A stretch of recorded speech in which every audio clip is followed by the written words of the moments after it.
Assalamualaikum warahmatullahi wabarakatuh. Untuk saat ini saya ingin berbagi sedikit pengalaman saya tentang memupuk tanpa modal, alias tidak ada yang beli. Ini kebetulan saya menggunakan jus daun ya. Ini adalah jus daun yang sudah lama saya gunakan cara yang seperti ini untuk menyuburkan tanaman dalam masa pertumbuhan. Jus daun bahan-bahannya apa saja? Ya, bahan-bahannya daun yang lunak atau daun yang mudah sekali untuk kita jadikan jus. Antara lain ini adalah daun miana.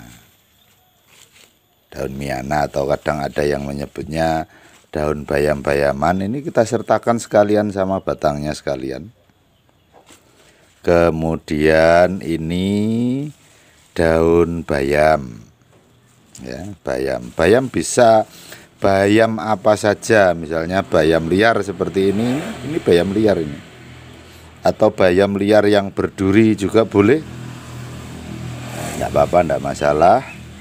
Kemudian ini ada lagi kerokot. Ya, ini adalah kerokot. Kerokot atau kiokot. Ini kerokot atau kiokot. Kemudian ini lembek banget ini. Ini adalah ada yang menyebutnya sirih Cina. Kemudian ada lagi nih. Nah, ini adalah daun apa ya? Daun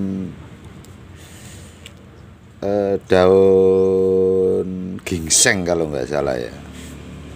Kemudian ini saya nggak tahu sama sekali ini namanya daun apa ini. Yang penting lunak, mudah dibuat jus, ya udah kita pakai saja. Kemudian ini, tahu kan ini daun cocor bebek. Kemudian satu lagi ini daun pepaya. Nah, untuk melengkapi ini kita bantu yang lain, yaitu ini ya, daun sirih. Kemudian daun lidah buaya dan daun jeruk. Daun sirih, daun lidah buaya dan daun jeruk ini bisa membantu mengatasi penyakit di bagian akar. Misalnya untuk daun jeruk ini bisa membantu mengatasi kerumunan semut yang ada di media tanam. Bisa mengurangi populasi cacing tertentu ya. Tidak semua, nanti cacingnya pada lari, pada pindah, ndak akan berada di dekat situ selama efeknya masih ada. Kemudian daun lidah buaya di samping membantu mengaktifkan perakaran, merangsang tumbuhnya akar, dia juga memiliki fungsi fungisida sama seperti halnya daun sirih. Meskipun tidak banyak, kita anggap sebagai pengendali, itu saja. Nah, untuk daun-daun yang lain, ini bahan utama. Jadi bahan utama ini kita tidak perlu pilih-pilih. Yang penting mudah dijus, mudah hancur, mudah dibuat berbentuk larutan. Begitu. Oke, jadi daun apa saja boleh, yang penting dia lunak, tidak menyulitkan mesin blender kita, mesin juicer kita. Nah, sekarang kita lihat ini ya. Ini bahan organik berupa daunnya. Ini kita lihat, coba Mas tolong di zoom ke penampakan raja angkanya. Ini kurang lebih sekitar 1 kilogram. Nah, dengan bahan organik ini sekitar 1 kilogram ini kita bisa campurkan dengan air nanti kurang lebih 60 liter air ya. Jadi nanti dicampur dengan kurang lebih 60 liter air. Itu bahan organiknya kita pergunakan sekitar 1 kilogram. Nah, ini sekarang kita potong ya. Ini sudah saya siapkan guntingnya. Kita potong kecil-kecil supaya bisa memudahkan untuk proses pemblenderan atau penghalusan, supaya bisa menjadi jus daun. Nah, begini kita potong kecil-kecil, sekecil yang kita bisa, supaya apa, nanti mudah untuk proses blendernya. Kita potongnya kecil-kecil. Nah, karena ada bagian batang juga. Kenapa harus batangnya juga disertakan, padahal statusnya adalah jus daun? Batang ini banyak mengandung karbohidrat, kemudian unsur hara fosfor itu sangat tinggi di bagian batangnya. Oke. Nah, seperti ini kita potongi sampai kecil-kecil, semua kita potong. Jangan sampai kesulitan nanti pada saat proses pemblenderan. Kita ambil lagi. Nah, ini batangnya. Oh iya, ini tadi ada yang kelupaan, belum kita bahas tentang jumlah dari beberapa pendukung, yaitu yang untuk mengamankan media tanam dari hama pengganggu tadi. Ini daun sirih, kemudian yang lain tadi ya, daun jeruk, kemudian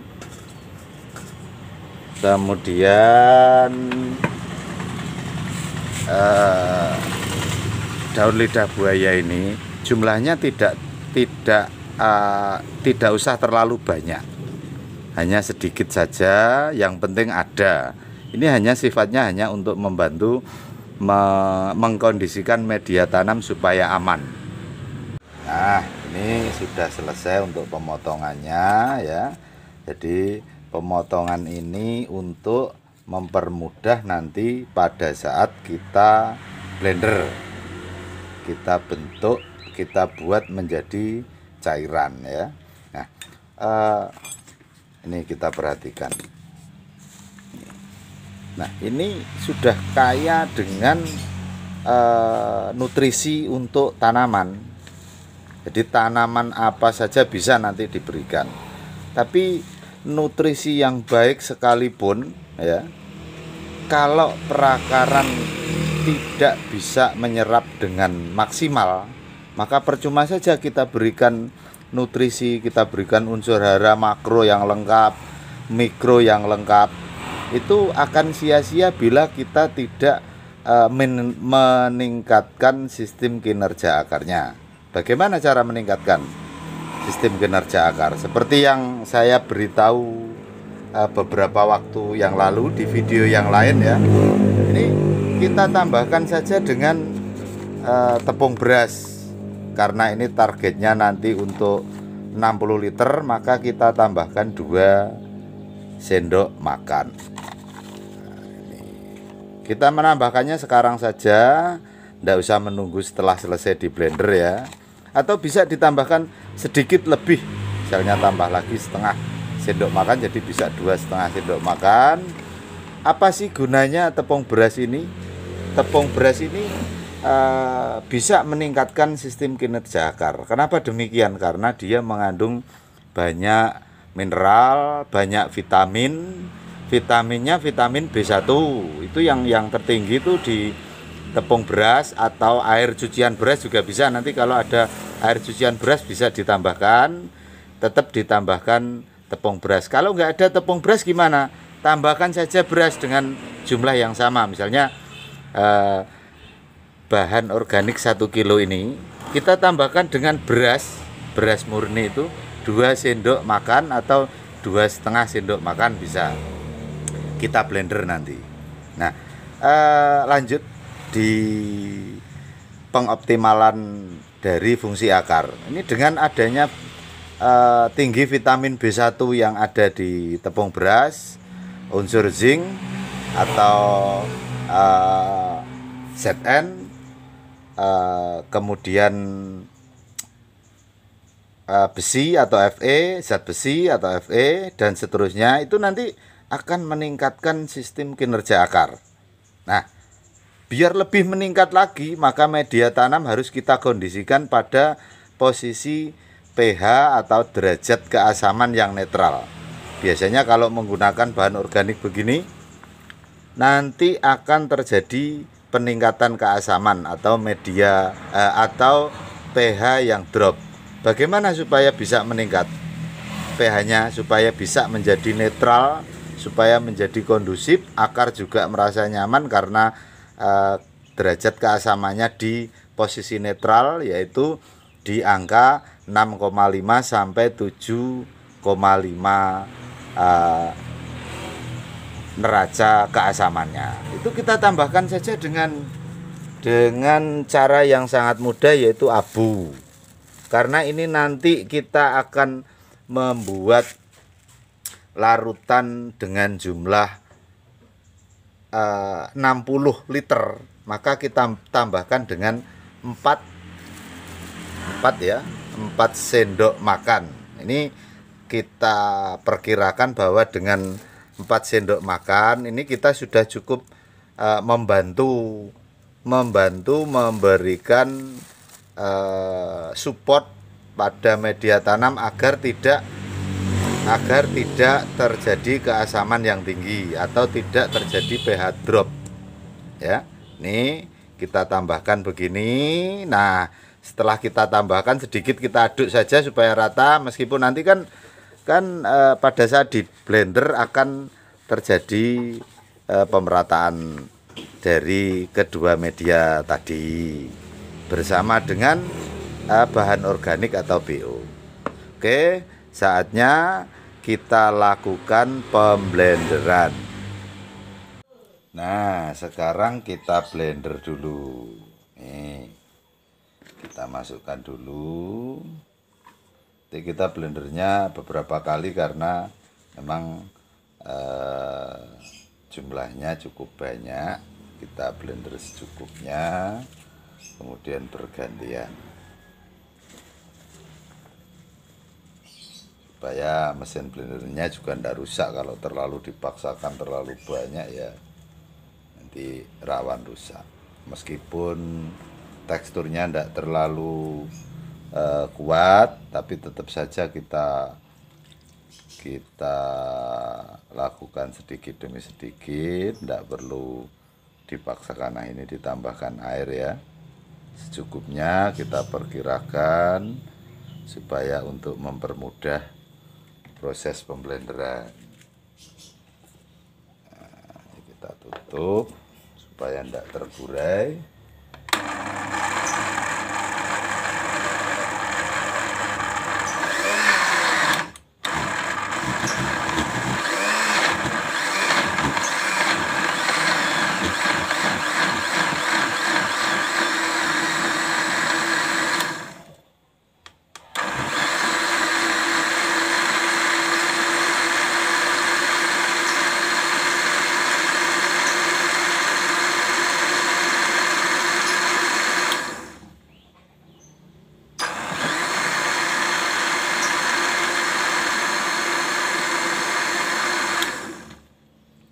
Nah, pemblenderan sudah cukup. Kita nggak perlu terlalu halus banget, nggak perlu. Yang penting sudah di blender, sudah cukup halus. Nanti sisanya yang materialnya yang masih padat atau yang masih besar seperti ini, coba sebentar kita ambil ya. Nah ini kan ada sebagian yang padat, sebagian yang padat nanti tidak apa-apa, anggap saja itu untuk periode berikutnya, untuk topping dari media tanam nantinya juga akan terurai sendiri di atas permukaan media tanam ya. Yang penting ya, inti sari dari material-material ini sudah didapatkan, itu sudah cukup. Nah, sementara bagian yang padat ini nantinya akan terurai secara perlahan-lahan dan anggap saja sebagai mulsa dari media tanam. Nah, setelah kita lakukan pemblenderan atau penghalusan atau penghancuran dari media yang akan kita gunakan pupuk tadi ya, ini bubur dari daun ini atau jus daun ya. Ini adalah jus daun. Ini kita aduk sebentar. Setelah kita anggap rata, kita ambil separuh dulu, kita masukkan ke dalam air. Nah ini airnya berisi air kurang lebih sekitar 30 liter. Kita masukkan. Ini kita ambil lagi dari sini setengah dari yang tadi bahan organik 1 kg tadi. Nah sekarang ini kan sudah cukup, jadi kita perkirakan setengah kilogram bahan organik berupa daun tadi itu dicampur dengan 30 liter air.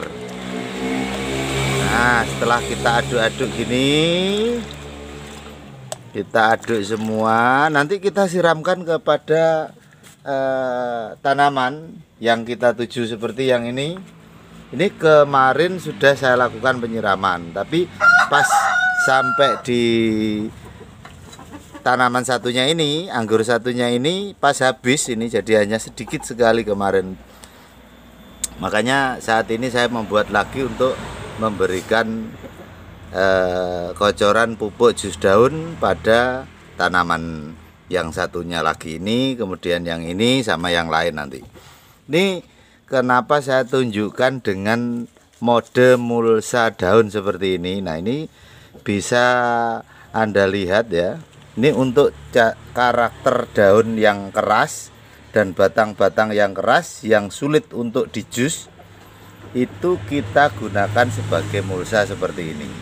Akan tetapi efektivitas dari hal ini bisa didapat baru sekitar mulai 1,5 bulan hingga 4 bulan ke depan.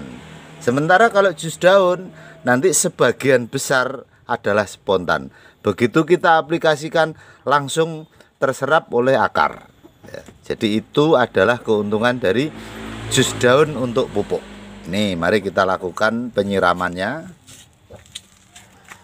Ini kita menyiramnya sesuai dengan kebutuhan air yang dibutuhkan oleh tanaman tersebut. Misalnya di lahan seperti ini di tanah, kita lakukan penyiraman kurang lebih sekitar 3 liter.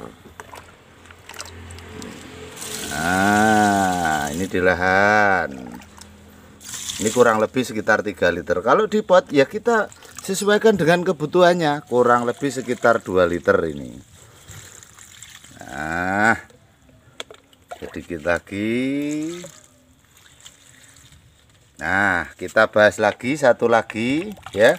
Ini media atau pupuk jus daun, pupuk organik jus daun ini tidak boleh kita gunakan pada tanaman yang masih starter atau yang masih baru ditancapkan atau akarnya yang masih sangat muda atau baru hidup ya. Kalau yang untuk starter nanti Anda bisa lihat video lain di channel saya ini, pemupukan menggunakan tepung beras, abu dan air cucian beras yang satu ya. Jadi part 1 itu bisa digunakan untuk starter. Tapi kalau yang ini nggak boleh, untuk starter nggak boleh. Ini untuk tanaman-tanaman yang sudah on ya. Jadi yang perakarannya sudah cukup, sudah cukup umur, kemudian masih dalam masa pertumbuhan. Untuk pembuahan nanti ke depan akan saya buatkan lagi tutornya untuk pembuahan ya. Jadi pupuk jus daun untuk pembuahan ada, nanti insya Allah akan saya share lagi ya. Oke, saya rasa cukup seperti ini. Untuk efeknya nanti Anda bisa memperhatikan setelah 2-3 hari aplikasi, nanti akan bisa Anda lihat terutama di bagian ujung-ujungnya atau tunas-tunas baru yang tumbuh nanti seperti apa. Anda bisa melihatnya. Kalau Anda ingin melihatnya sekarang, ini saya berikan contohnya. Ini coba kita lihat ini. Coba Mas agak close di sini Mas. Nah ini batang barunya dari tunas baru yang tumbuh ini bagus banget, tegak ya, kuat. Padahal biasanya anggur kan tidak seperti ini. Nah ini tunasnya besar ya, tumbuhnya bagus, daun-daunnya sempurna seperti ini, dan pertumbuhannya pun sangat cepat begitu. Oke, saya rasa untuk share kali ini saya cukupkan sampai di sini saja. Nanti insya Allah akan saya share kembali tentang pupuk jus daun ya, pupuk jus daun untuk pembuahan. Oke, jangan lupa subscribe ya, dan nyalakan loncengnya supaya nanti ada pemberitahuan buat Anda tentang jus daun, pupuk jus daun untuk pembuahan atau untuk tanaman hias, bisa memiliki efek yang signifikan terhadap proses pembungaan. Untuk Anda yang menyukai bunga nanti bisa melihat pupuk jus daun yang satunya. Oke, akhirul kalam, wassalam warahmatullahi wabarakatuh.